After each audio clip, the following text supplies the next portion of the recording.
Ugandan registered trucks continue to pay $500, while Burundi and Rwanda, who are also members of the Central Corridor, pay $152 entering Tanzania and vice versa. This has impelled Uganda's STACON members to call for harmonization or reciprocation in case Tanzania maintains the charges. This was observed at the 13th Central Corridor Stakeholders Conference held virtually by the member states. Kiwango cha biashara na uwekezaji kati ya nchi zetu bado ni kidogo sana. We are also going to revive the water transport on the lakes. We must take stock of where we are, what has worked, what hasn't worked. We must make it easier for people to do business in East Africa. There are challenges in crossing borders, and there are challenges within the countries themselves. We are telling them that, look, there are other solutions, there are other alternatives that you can use to make more money.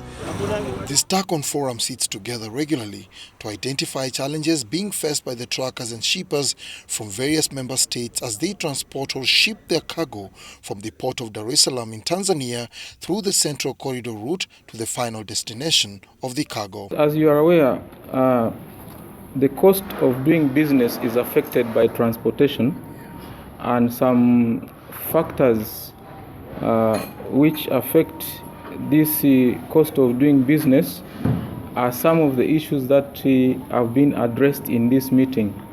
We try to identify things like the transit time, the cost of transportation itself, so that the corridor is competitive enough to make our international business competitive worldwide.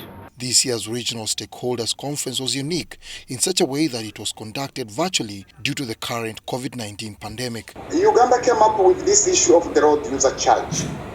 Now, delegates went far by even recommending that they reciprocate the same for Tanzania. Uganda's forum held in the capital Kampala identified several challenges which members drawn from the public and private sector called for urgent action.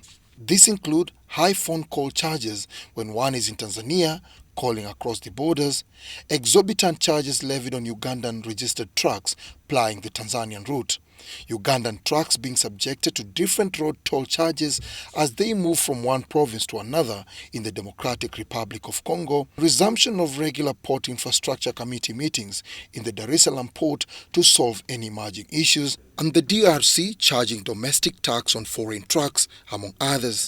Watch out! Watch out! Watch out!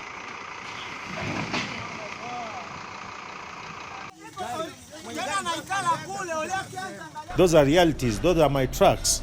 So those videos, as we've seen, you can spend only one kilometer, you can spend like a week.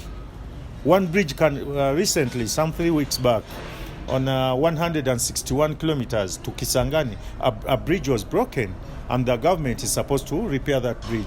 All the trucks to and from Kisangani were stuck for 3 weeks. You imagine now, only one bridge, you are stuck for 3 weeks. You have 14 days as a visa. The truck we have, it was loaded in Kampala going to Kisangani. When it reached there, after it had offloaded, they asked for withholding tax 14%. In fact, we can call it domestic tax. How can you put a charge on the foreign trucks? You see, for us, we are loading cargo from Kampala, and we have been paid in Kampala. The contract is in Kampala. Just we are going to drop the what? The cargo there. Then when it reach there, they say you should pay 14% because you are gaining the money through our country. But on the Congo, for them, they don't care.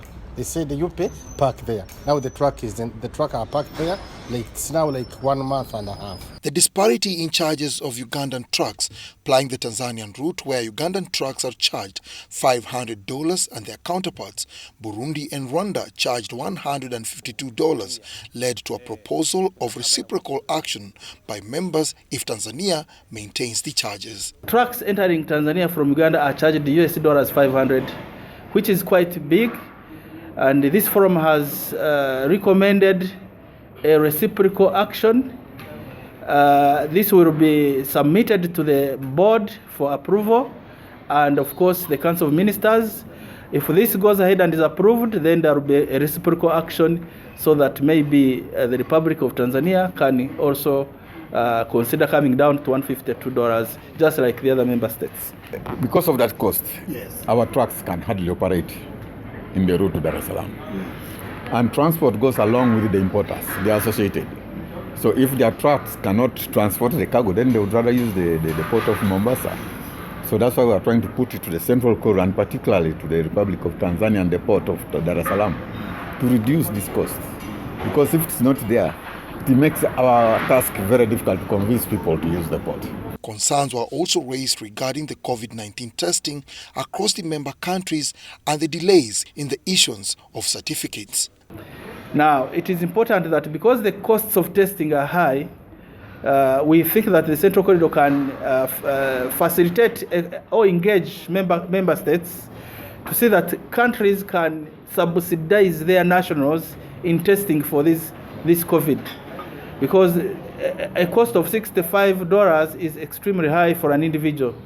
If, for example, the government can say contribute 50% of that cost, and the individual, say, contributes another 50%, this would be a great deal of success. Also, an issue of seafarers using crew manifest for clearance at immigration points in Tanzania, as opposed to using their passports, has been identified and proposals suggested to be handled by the authorities in Tanzania. The Stakeholders Conference is one of the organs of the Central Corridor. It brings together members from the 5 member states of Tanzania, Uganda, Rwanda, Burundi, and the Democratic Republic of Congo. Dennis Igoa for UBC News in Kampala.